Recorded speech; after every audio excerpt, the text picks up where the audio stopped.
Malkus lahir di sebuah desa kecil di luar Yerusalem, di tengah keluarga Yahudi sederhana yang hidup dengan tenang. Ayahnya adalah seorang petani, sementara ibunya adalah seorang wanita yang penuh kasih dan perhatian. Sejak kecil, Malkus dikenal sebagai anak yang cerdas dan rajin. Ia sering membantu orang tuanya di ladang, tetapi hatinya selalu terarah pada hal-hal yang lebih besar. Ia tumbuh dengan rasa ingin tahu yang kuat tentang dunia di luar desa kecilnya, terutama tentang kehidupan di Yerusalem, kota suci bagi bangsa Yahudi. Ketika usianya menginjak remaja, Malkus mendapatkan kesempatan yang ia idamkan. Seorang kerabat jauhnya yang bekerja di Bait Suci berhasil membantunya mendapatkan pekerjaan sebagai pelayan di rumah imam besar. Pekerjaan ini tidak hanya memberinya kesempatan untuk meninggalkan kehidupan desa yang tenang, tetapi juga membuka jalan baginya untuk mengenal kehidupan di pusat agama dan kekuasaan Yahudi. Ia bekerja dengan tekun, menjalankan tugasnya dengan penuh dedikasi, dan dalam waktu singkat, ia menjadi salah satu pelayan kepercayaan imam besar, Kayafas. Sebagai pelayan imam besar, Malchus sering mendengar percakapan penting antara para pemimpin agama dan politik. Ia mengetahui banyak hal tentang konflik dan ketegangan yang terjadi di antara bangsa Yahudi dan penjajah Romawi. Disinilah ia juga pertama kali mendengar tentang seorang nabi dari Nazaret yang bernama Yesus. Yesus sering menjadi topik perbincangan hangat di kalangan para imam. Mereka membicarakannya dengan ketakutan, kecurigaan, dan kadang kemarahan, karena pengajaran Yesus mulai menarik banyak pengikut, bahkan mengancam otoritas para pemimpin Yahudi. Puncak dari semua ini terjadi ketika Yesus dan murid-muridnya merayakan Paskah di Yerusalem. Para imam, termasuk Kayafas, semakin khawatir bahwa pengaruh Yesus akan memicu pemberontakan. Maka, mereka merencanakan penangkapannya secara diam-diam di malam hari.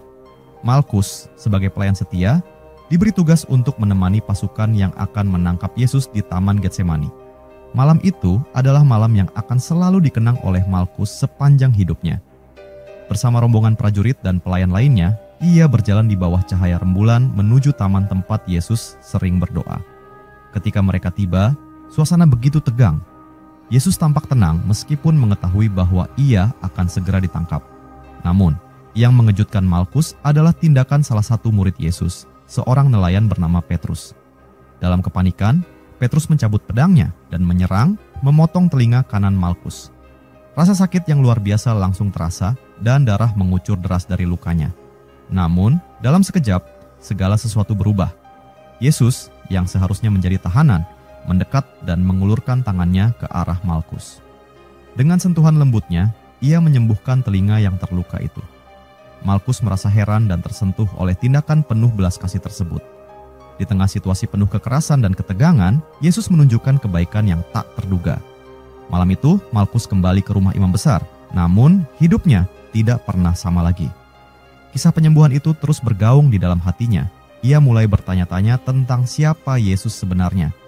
Malkus telah melihat bagaimana seorang yang dianggap ancaman oleh para pemimpin agama malah menunjukkan kasih bahkan kepada mereka yang ikut serta dalam penangkapannya. Tidak ada yang tahu bagaimana nasib Malkus setelah peristiwa penangkapan Yesus. Namun, satu hal yang pasti, pertemuannya dengan Yesus di Taman Getsemani adalah momen yang mengubah hidupnya. Di tengah peranannya sebagai pelayan imam besar, Malkus telah melihat kasih sejati yang melampaui batas-batas kekuasaan dan hukum, sebuah kasih yang menyembuhkan bukan hanya luka fisik, tetapi juga jiwa yang terluka. Malkus adalah tokoh kecil tetapi penting dalam peristiwa penangkapan Yesus di Taman Getsemani yang diceritakan dalam Perjanjian Baru. Ia disebut sebagai hamba imam besar yang berperan dalam peristiwa penangkapan Yesus oleh pasukan Romawi. Meskipun hanya disebutkan dalam beberapa ayat, perannya sangat signifikan karena terhubung dengan salah satu kejadian dramatis yang melibatkan Rasul Petrus dan Yesus sendiri. Berikut adalah tokoh-tokoh dan peristiwa yang terkait dengan Malkus. Pertama, Petrus. Petrus, dalam tradisi Islam, kisah Petrus dikenal sebagai Hawariyun atau salah satu sahabat dekat Nabi Isa, dan Malkus tidak disebutkan secara eksplisit dalam Al-Quran maupun hadits.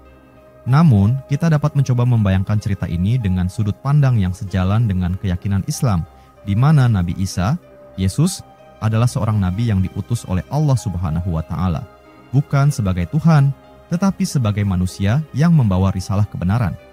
Malam itu, langit di Yerusalem tampak lebih gelap dari biasanya.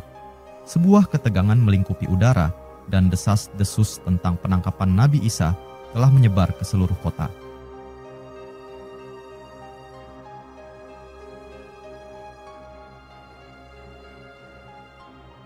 Di suatu sudut taman yang sunyi, di bawah pohon zaitun yang teduh, Malchus, seorang pelayan imam besar, berdiri dengan gelisah bersama rombongan prajurit. Dia telah menerima perintah untuk menangkap seorang pria yang disebut-sebut sebagai ancaman besar bagi otoritas agama Yahudi, Isa Al-Masih, seorang nabi yang mengajarkan kebenaran dan mukjizat. Dengan obor yang berkobar, rombongan itu melangkah mendekati tempat di mana Nabi Isa dan para muridnya sedang berdoa. Ketika mereka tiba, suara langkah kaki yang berat memecah keheningan malam. Nabi Isa melihat mereka datang, tanpa menunjukkan rasa takut sedikit pun. Wajahnya tenang, penuh kedamaian. "Siapa yang kalian cari?" tanya Nabi Isa dengan suara lembut, tetapi penuh wibawa. Salah satu prajurit menjawab, "Kami mencari Isa dari Nazaret." "Aku adalah dia yang kalian cari," jawab Nabi Isa, sambil menyerahkan diri dengan ketenangan luar biasa. Namun, sebelum prajurit dapat menyentuhnya, salah satu sahabat terdekat Nabi Isa, seorang nelayan yang setia bernama Petrus, atau dalam Islam mungkin bisa dikenal sebagai salah satu Hawariyun, melangkah maju dengan pedang yang tergenggam erat di tangannya. "Jangan biarkan mereka menangkapmu, ya Nabi," seru Petrus dengan kemarahan yang berkobar di matanya. Ia menghunus pedang dan, dalam sekejap, menyerang Malchus yang berada paling depan. Pedang itu berayun cepat dan tepat mengenai telinga Malchus, membuat darah mengucur deras. Malchus jatuh tersungkur sambil menjerit kesakitan. Suasana berubah kacau seketika. Malchus merintih menekan telinganya yang berdarah, sementara para prajurit lain bersiap untuk membalas serangan Petrus. Namun, sebelum ada kekerasan lebih lanjut, Nabi Isa segera menghentikan mereka semua. "Letakkan pedangmu, Petrus." Nabi Isa berkata tegas, "Siapa yang hidup dengan pedang akan mati oleh pedang." Petrus, dengan hati yang masih dipenuhi kemarahan, menundukkan kepalanya, merasa malu atas tindakannya. Sementara itu, Nabi Isa melangkah mendekati Malchus yang masih tergeletak di tanah, memegangi telinganya yang terluka. Meski Malchus datang untuk menangkapnya, Nabi Isa tak menunjukkan dendam atau kebencian. Dengan penuh kasih, Nabi Isa menyentuh telinga Malchus yang terluka. Dengan izin Allah Subhanahu wa Ta'ala, sembuhlah. Suara Nabi Isa begitu lembut dan penuh kasih. Dalam hitungan detik, rasa sakit yang dialami Malchus hilang. Darah yang mengalir berhenti, dan luka di telinganya lenyap, seolah-olah tak pernah terjadi apa-apa. Malchus terkejut. Dia menyentuh telinganya, merasakan keajaiban yang baru saja dialaminya. Dengan gemetar, Malchus bangkit. Matanya bertemu dengan mata Nabi Isa, penuh rasa syukur dan kebingungan. Malchus, yang datang sebagai musuh, merasakan kasih dan pengampunan yang luar biasa dari sosok yang disebut sebagai ancaman oleh para pemimpin agamanya. "Kenapa? Kenapa kau menyembuhkan aku?" Malchus bertanya, suaranya bergetar. Nabi Isa menatapnya dengan lembut, senyum kecil menghiasi wajahnya. "Kebencian tidak dilawan dengan kebencian, tetapi dengan kasih sayang. Aku diutus untuk membawa kasih, bukan kekerasan." Malchus terdiam, hati kecilnya bergemuruh. Ia datang untuk menangkap seorang pria yang dianggap berbahaya, tetapi di hadapannya, dia menemukan sosok yang penuh kedamaian dan cinta. Malchus tidak tahu harus berkata apa. Dia berdiri di sana, terperangkap antara tugasnya dan kebenaran yang baru saja dia saksikan. Para prajurit dan pelayan lain yang melihat keajaiban ini juga terdiam, tak ada lagi yang berani bergerak. Meski mereka telah ditugaskan untuk menangkap Nabi Isa, peristiwa tadi membuat mereka merenung. Petrus, meskipun masih memegang pedang, kini mulai menyadari pesan yang disampaikan oleh Nabi Isa melawan dengan kekerasan bukanlah cara yang benar.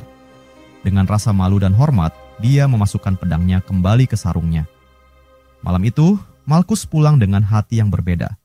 Ia mungkin tetap menjalankan tugasnya sebagai pelayan imam besar, tetapi pertemuannya dengan Nabi Isa mengubah pandangannya tentang kehidupan. Dalam hati kecilnya, ia tahu bahwa pria yang ia tangkap malam itu bukanlah orang biasa. Dia adalah seseorang yang membawa kebenaran dari Allah Subhanahu wa Ta'ala. Kedua, Yesus. Dalam tradisi Islam, Yesus dikenal sebagai Isa Al-Masih, seorang nabi yang diutus oleh Allah Subhanahu wa Ta'ala untuk membawa petunjuk kepada Bani Israel. Kisah Isa selalu dipenuhi dengan mukjizat dan pengajaran tentang kebenaran, kasih, dan kedamaian. Malam itu, langit di Yerusalem tampak tenang, tapi ada sesuatu yang berbeda di udara. Di Taman Getsemani, Isa Al-Masih sedang berdoa dengan khusyuk, ditemani oleh murid-murid setianya, yang dalam tradisi Islam dikenal sebagai Hawariyun. Mereka tahu bahwa malam itu adalah malam yang berat, karena musuh-musuh Isa, para pemuka agama Yahudi yang khawatir akan pengaruhnya, telah bersekongkol untuk menangkap dan menyingkirkannya.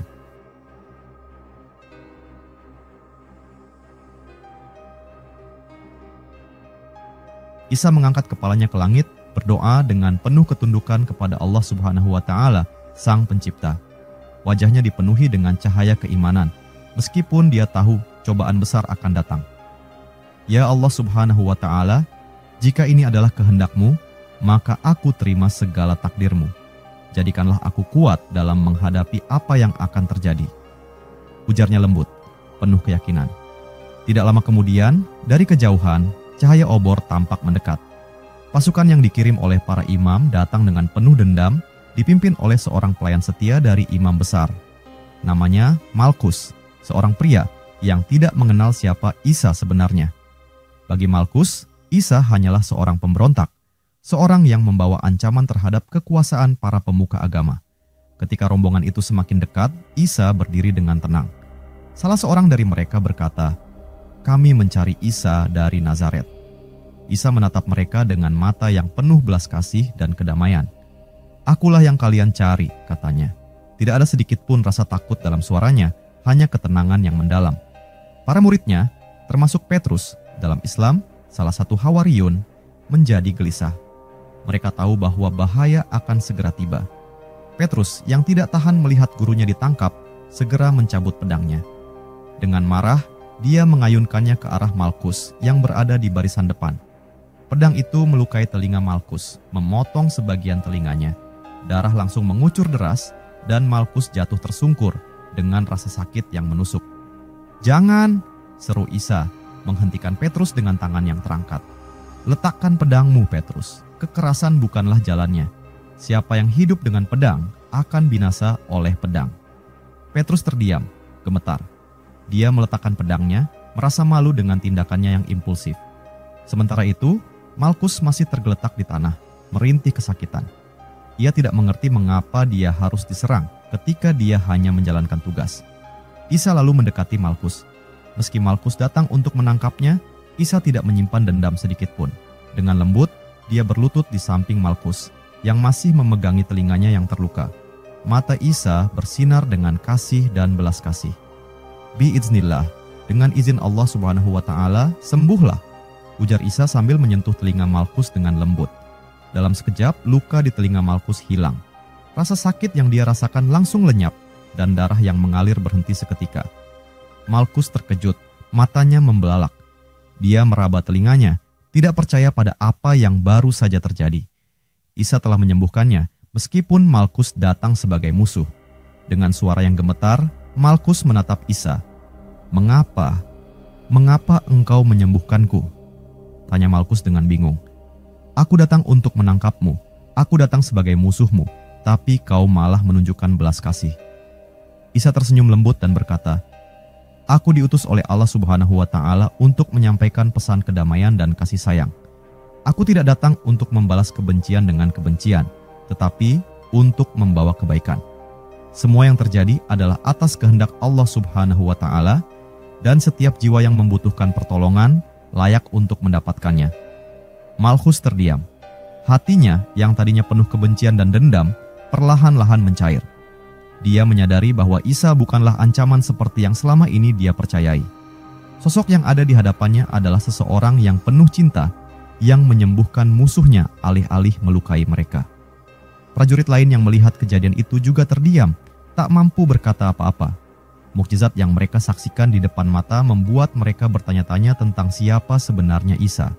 Mereka datang dengan niat menangkapnya, tetapi dihadapkan pada sosok yang penuh belas kasih, dan tidak gentar menghadapi takdir yang sudah ditentukan. Setelah peristiwa itu, Malkus pulang dengan perasaan yang bercampur aduk. Ia tidak lagi memandang Isa dengan kebencian. Sebaliknya, dalam hatinya tumbuh rasa hormat dan kekaguman terhadap sosok Nabi yang penuh kasih sayang tersebut. Meski dalam tradisi Islam diyakini bahwa Isa tidak disalib tetapi diangkat oleh Allah Subhanahu wa Ta'ala ke langit dan diselamatkan dari konspirasi para musuhnya, pertemuan Isa dengan Malchus menjadi momen yang sangat mengubah hidup. Malchus kini tahu bahwa Isa Al-Masih bukanlah seorang pemberontak, melainkan seorang utusan Allah Subhanahu wa Ta'ala yang membawa pesan kebenaran, kedamaian, dan pengampunan bagi semua umat manusia. Ketiga, imam besar, Kayafas dan Hanas. Malam itu, langit di Yerusalem tampak mendung. Di dalam ruangan besar dan mewah di rumah imam besar, dua orang duduk dengan wajah penuh kerisauan. Kayafas, imam besar Bani Israel, dan Hanas, mertuanya, yang juga seorang pemuka agama terkemuka, sedang berunding dengan serius. Mereka membahas seorang pria yang belakangan ini menimbulkan kegelisahan di antara para pemimpin agama, Isa Al-Masih.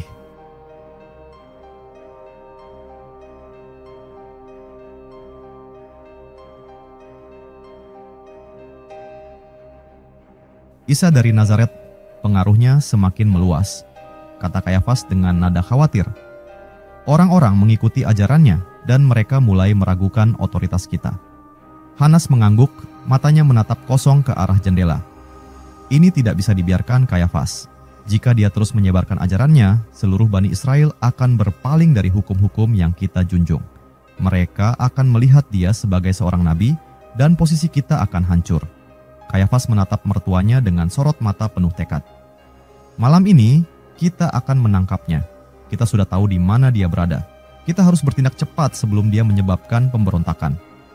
Di sudut ruangan, berdiri seorang pria yang mendengarkan percakapan itu dengan penuh perhatian. Malchus, pelayan setia Kayafas, selalu berada di sisi tuannya, melaksanakan setiap perintah tanpa ragu. Namun, malam ini hatinya terasa berat. Dia telah mendengar banyak tentang Isa Al-Masih, seorang yang melakukan mukjizat, menyembuhkan orang sakit, dan mengajarkan kasih sayang. Tetapi tugasnya adalah mengikuti perintah imam besar, dan dia tak bisa menolak. Malchus, panggil Kayafas tiba-tiba. Ya Tuan, jawab Malchus, segera maju ke depan. Kau akan memimpin rombongan prajurit malam ini, perintah Kayafas. Tangkap Isa dari Nazaret. Pastikan dia tidak bisa melarikan diri. Malchus menundukkan kepala. Saya akan melakukan seperti yang diperintahkan Tuan. Hanas menatap Malchus dengan sorot mata tajam. Ingat, dia adalah seorang yang berbahaya, pengikutnya mungkin akan melawan, jadi bersiaplah untuk segala kemungkinan. Malchus mengangguk patuh. Meskipun hatinya penuh pertanyaan, dia tahu tugasnya. Dia telah melihat bagaimana Isa menginspirasi banyak orang, tetapi dia juga terikat oleh kesetiaannya kepada Kayafas dan Hanas. Malam itu, dengan obor-obor yang menyala terang, Malchus memimpin sekelompok prajurit menuju taman tempat Isa sering berdoa bersama murid-muridnya. Langkah kaki mereka bergema di tengah keheningan malam. Hati Malchus berdegup kencang, tetapi wajahnya tetap tegar. Sesampainya di taman, mereka menemukan Isa bersama beberapa muridnya. Isa berdiri tenang, seolah sudah mengetahui bahwa saatnya telah tiba. Para prajurit mendekat, sementara Malchus memimpin mereka ke depan. Siapa yang kalian cari? Tanya Isa dengan suara lembut namun penuh wibawa. Kami mencari Isa dari Nazaret, jawab Malchus. Suaranya terdengar lebih berat dari biasanya. Meski hatinya bimbang, dia tetap menjalankan tugasnya. Aku adalah dia yang kalian cari, jawab Isa, dengan ketenangan yang menakjubkan.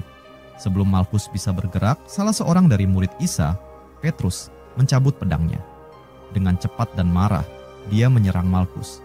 Pedangnya berayun, dan dalam hitungan detik, telinga kanan Malchus terpotong. Darah mengalir deras ke tanah. Malchus jatuh tersungkur, menahan rasa sakit yang luar biasa. Namun, yang terjadi selanjutnya sungguh di luar dugaan. Isa tidak membiarkan kekerasan berlanjut. Dia mendekati Malchus yang sedang terluka, dan dengan suara lembut dia berkata, "Cukup, letakkan pedangmu Petrus. Kekerasan tidak pernah menjadi jawabannya." Isa lalu menyentuh telinga Malchus yang terluka, dan dengan izin Allah Subhanahu wa Ta'ala, telinga itu sembuh seketika. Malchus merasakan rasa sakitnya hilang, dan luka di telinganya sembuh total. Dengan terkejut, Malchus menatap Isa. Kenapa? Kenapa engkau menyembuhkanku?" Malchus tergagap, masih belum percaya dengan apa yang baru saja terjadi. Isa menatap Malchus dengan penuh kasih dan berkata, "Aku datang membawa kebenaran dan kasih, bukan kekerasan." Semua yang terjadi adalah kehendak Allah Subhanahu wa Ta'ala, dan aku tidak membalas keburukan dengan keburukan. Setiap jiwa yang memerlukan pertolongan layak mendapatkan kasih sayang." Mendengar kata-kata itu, hati Malchus terguncang.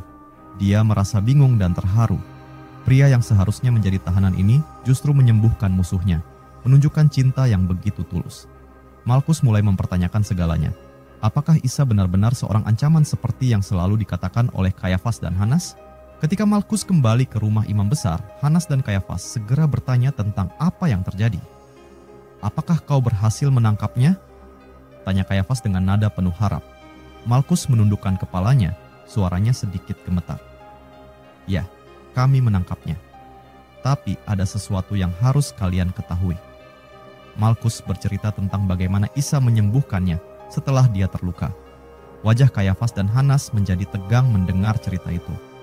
"Dia menggunakan sihir untuk mempengaruhimu," seru Hanas dengan marah. "Jangan biarkan belas kasihannya membutakanmu." Namun dalam hati Malchus ada sesuatu yang berbeda. Dia merasakan bahwa Isa bukanlah sosok berbahaya seperti yang dikatakan.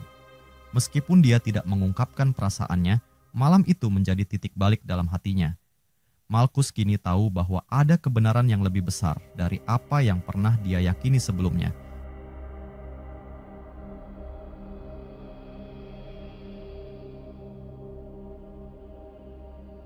Kayafas dan Hanas mungkin terus berusaha menghancurkan Isa Al-Masih, tetapi Malchus, meskipun masih menjadi pelayan setia mereka, mulai meragukan jalan yang mereka tempuh.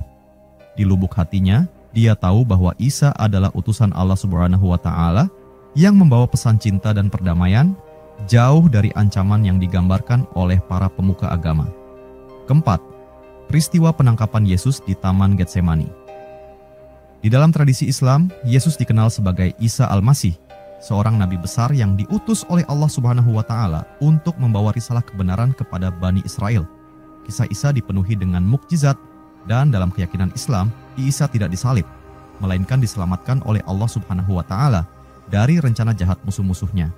Malam itu, langit di atas Yerusalem begitu tenang, tetapi di balik keheningan, ada ketegangan yang memenuhi udara. Di Taman Getsemani, di antara pohon-pohon zaitun yang rindang, Isa Al-Masih berdiri dengan khusyuk. Wajahnya tenang meskipun hatinya tahu bahwa malam ini adalah malam yang penting. Ia menengadahkan tangan ke langit, berdoa kepada Allah Subhanahu wa Ta'ala, Sang Pencipta. Di sekelilingnya, para pengikutnya yang setia, Hawariyun, tampak gelisah, merasakan bahwa sesuatu yang besar akan segera terjadi. "Ya Allah Subhanahu wa Ta'ala, jika ini adalah kehendak-Mu, maka aku terima dengan lapang dada. Jadikanlah aku kuat untuk menjalani apa yang akan terjadi." Doa Isa, suaranya penuh ketundukan dan keimanan. Beberapa muridnya, termasuk Petrus, menatap Isa dengan penuh kecemasan. "Ya Nabi, apa yang akan terjadi malam ini? Aku merasa kita dalam bahaya," kata Petrus dengan nada khawatir.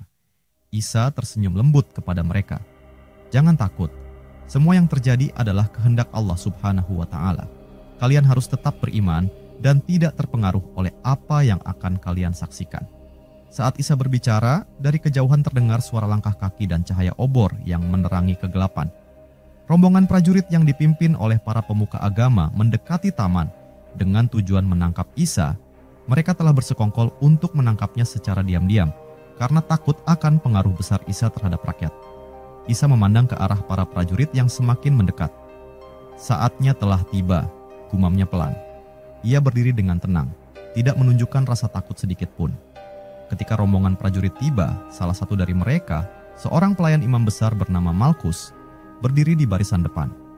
Dia datang bersama pasukan atas perintah dari Kayafas, imam besar Yahudi yang merasa terancam oleh pengajaran Isa. "Siapa yang kalian cari?" tanya Isa dengan suara lembut namun penuh wibawa. Malchus menjawab dengan tegas, "Kami mencari Isa dari Nazaret." "Aku adalah dia yang kalian cari," jawab Isa tanpa sedikit pun rasa gentar. Saat itu, Petrus yang tidak bisa menahan kemarahannya mencabut pedangnya. Dia melangkah maju dengan cepat dan menyerang Malchus, memotong sebagian telinga kanannya. Darah langsung mengalir dan Malchus jatuh tersungkur, merintih kesakitan. Suasana berubah kacau dan prajurit lainnya bersiap untuk bertindak. Namun, Isa segera menghentikan mereka semua. "Letakkan pedangmu, Petrus," katanya tegas. Siapa yang hidup dengan pedang akan mati oleh pedang. Kekerasan bukanlah jalannya. Petrus terdiam, rasa bersalah menyelimuti hatinya. Dia memasukkan pedangnya kembali ke sarungnya. Sementara Isa mendekati Malkus yang masih terbaring, menahan rasa sakit di telinganya. Dengan penuh belas kasih, Isa berlutut di samping Malkus dan berkata, "Biiznillah, dengan izin Allah Subhanahu wa Ta'ala, sembuhlah." Isa lalu menyentuh telinga Malkus yang terluka, dan dalam sekejap, luka itu sembuh total. Darah berhenti mengalir, dan telinga Malkus kembali seperti semula. Malkus terkejut. Dia menyentuh telinganya, merasakan mukjizat yang baru saja terjadi. Rasa sakit yang sebelumnya menusuk hilang begitu saja. Dengan penuh keheranan dan syukur, dia menatap Isa. "Kenapa? Kenapa engkau menyembuhkanku?" tanyanya, bingung. "Aku datang untuk menangkapmu. Aku musuhmu." Isa menatap Malkus dengan lembut. "Aku datang membawa kasih dan kebenaran, bukan kebencian. Setiap jiwa layak mendapatkan belas kasih, meskipun dia datang sebagai musuh." Kata-kata Isa mengguncang hati Malkus. Dia datang dengan niat menangkap seorang pria yang dianggap berbahaya, tetapi sekarang dia dihadapkan pada sosok yang penuh dengan cinta dan belas kasih. Malkus merasakan kebingungan yang mendalam. Apakah orang yang dia coba tangkap ini benar-benar ancaman seperti yang selalu dikatakan oleh para pemimpin agama? Sementara itu, prajurit lainnya tetap diam, terperangkap dalam keheningan setelah menyaksikan mukjizat yang luar biasa. Isa berdiri dengan tenang, dan meskipun dia bisa saja melarikan diri atau menggunakan kekuatan mukjizatnya untuk melawan, dia memilih untuk menyerahkan diri. Dia tahu bahwa ini adalah bagian dari rencana Allah Subhanahu wa Ta'ala.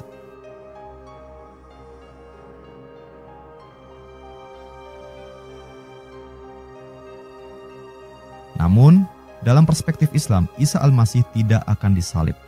Ketika para prajurit membawa Isa, Allah Subhanahu wa Ta'ala dengan kuasanya menyelamatkannya dari tangan musuh-musuhnya. Sebagai gantinya, Allah Subhanahu wa Ta'ala membuat seseorang yang mirip dengan Isa untuk menggantikan posisinya, dan Isa diangkat ke langit oleh Allah Subhanahu wa Ta'ala. Para prajurit, termasuk Malkus, tidak menyadari bahwa mereka tidak menangkap Isa Al-Masih yang sejati. Mereka membawa orang yang mereka sangka sebagai Isa, sementara Isa diselamatkan dan diangkat ke langit, sebagaimana tertulis dalam Al-Quran. Dan kami hukum juga karena ucapan mereka, "Sesungguhnya kami telah membunuh Al-Masih, Isa putra Maryam, Rasul Allah Subhanahu wa Ta'ala, padahal mereka tidak membunuhnya dan tidak pula menyalibnya. Tetapi yang mereka bunuh ialah seseorang yang diserupakan dengan Isa bagi mereka." Quran Surat An-Nisa ayat 157. Malam itu menjadi malam yang penuh rahasia ilahi yang hanya diketahui oleh Allah Subhanahu wa Ta'ala. Isa Al-Masih, utusan Allah Subhanahu wa Ta'ala yang mulia, tidak disalib, melainkan diangkat ke langit, menunggu saatnya untuk kembali di akhir zaman sesuai dengan takdir yang telah ditetapkan oleh Sang Pencipta. 6. Kelima, Yudas Iskariot. Dalam pandangan Islam, kisah pengkhianatan Yudas Iskariot berbeda dengan tradisi Kristen. Islam meyakini bahwa Nabi Isa, Yesus, tidak disalib, tetapi diselamatkan oleh Allah Subhanahu wa Ta'ala, dan seseorang yang diserupakan dengan Isa diyakini oleh sebagian sebagai Yudas Iskariot, menggantikan posisinya.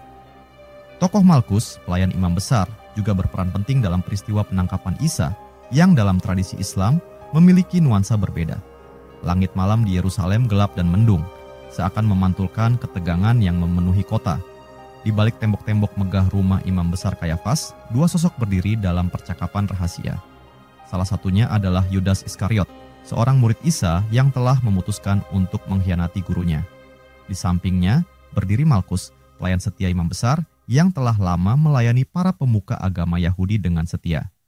"Apakah kau yakin tentang hal ini, Yudas?" tanya Malkus dengan nada rendah, tatapannya ragu. "Kau benar-benar akan menyerahkan gurumu?" Yudas menatap Malkus dengan mata penuh kecemasan, meskipun bibirnya tersenyum sinis.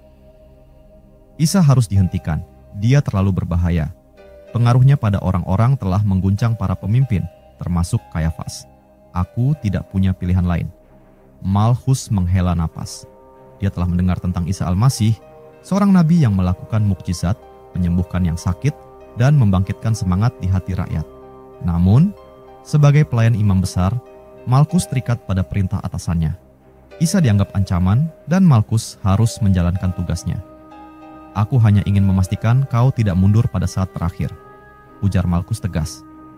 "Malam ini kita akan menangkapnya di Taman Getsemani, di tempat dia biasa berdoa." Yudas menundukkan kepalanya. Di balik keputusannya, ada gejolak yang tak bisa dia abaikan.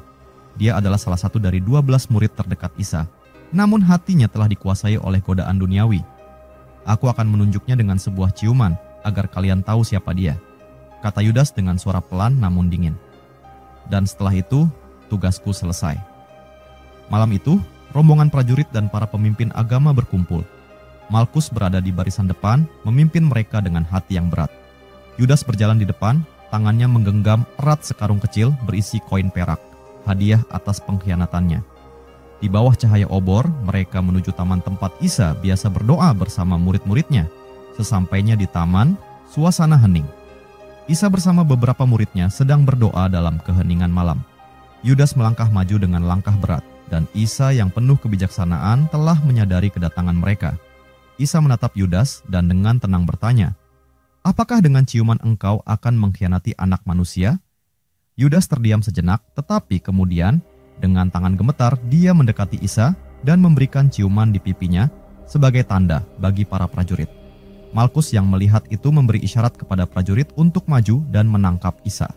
Namun sebelum mereka bisa menangkapnya, salah satu murid Isa, Petrus, mencabut pedangnya dan menyerang Malkus, memotong sebagian telinga kanannya.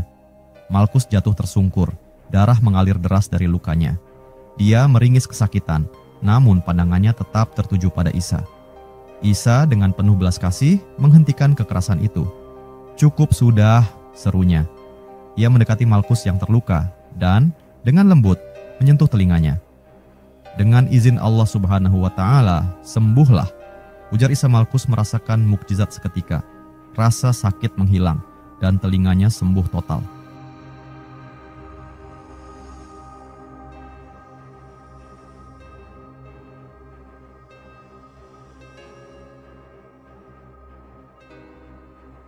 Malkus menatap Isa dengan penuh kekaguman. Dia datang untuk menangkap nabi ini, namun Isa tidak membalasnya dengan kekerasan, melainkan dengan kasih dan mukjizat. Hati Malkus terguncang, tetapi dia tetap harus menjalankan tugasnya. Sementara itu, Yudas berdiri di tepi kerumunan. Perasaan bersalah mulai merayap dalam hatinya. Dia melihat Isa, gurunya yang tidak pernah mengajarkan kebencian atau kekerasan, namun kini diserahkan kepada musuh-musuhnya. Suasana batinnya semakin kacau. "Apa yang telah kulakukan?" bisiknya dalam hati. Namun, dalam tradisi Islam, Allah Subhanahu wa Ta'ala memiliki rencana yang berbeda. Ketika prajurit-prajurit itu bersiap untuk menangkap Isa, Allah Subhanahu wa Ta'ala mengangkat nabinya ke langit, menyelamatkannya dari pengkhianatan dan hukuman yang tidak adil. Sebagai gantinya, seseorang diserupakan dengan Isa, dan sebagian ulama berpendapat bahwa orang itu adalah Yudas Iskariot sendiri. Malkus yang belum menyadari apa yang terjadi dan prajurit lainnya menangkap orang yang mereka kira sebagai Isa, tetapi sebenarnya itu adalah Yudas yang telah diserupakan oleh Allah Subhanahu wa Ta'ala. Yudas dalam kebingungan dan keputusasaan mulai menyadari apa yang telah terjadi. Ini bukan yang aku harapkan.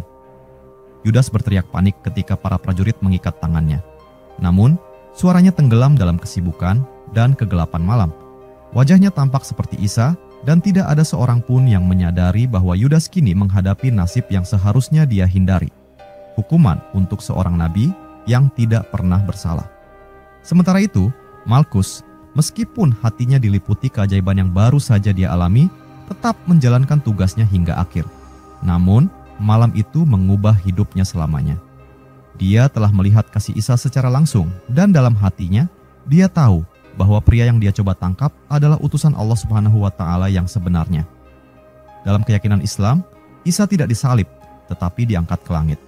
Yudas, sang pengkhianat, menemui takdir yang lebih gelap dari yang pernah dia bayangkan.